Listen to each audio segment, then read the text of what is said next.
नमस्कार मित्रों, मैं हूँ कृष्ण।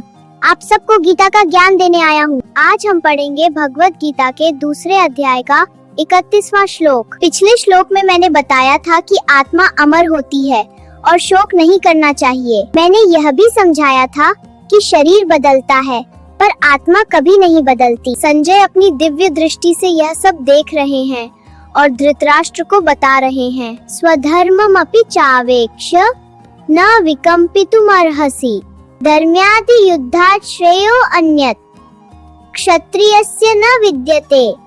अर्थात अपने कर्तव्य को देखकर तुम्हें कभी भी घबराना नहीं चाहिए। धर्म के लिए लड़ना ही तुम्हारे लिए सबसे उत्तम कर्म है। चलिए इस श्लोक के अर्थ को और गहराई से समझते हैं। इस श्लोक में मैंने कर्तव्य के महत्व को स्पष्ट रूप से दर्शाने का प्रयास किया है।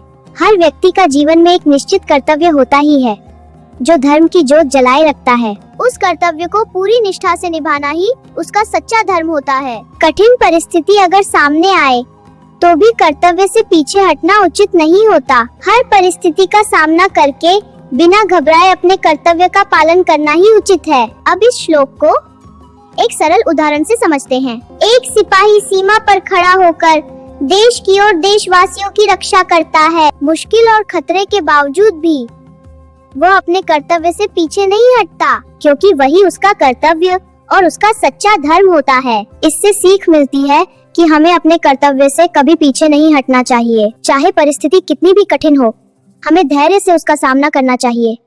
आशा है कि आप इस श्लोक की यह सरल बात गहराई से समझ पाए होंगे। बने रहिए मेरे साथ और जानिए इन श्लोकों की गहराइयों को। और हाँ, मेरे इन श्लोकों को और इनके पीछे छुपी बातों को शेयर करना मत भूलना।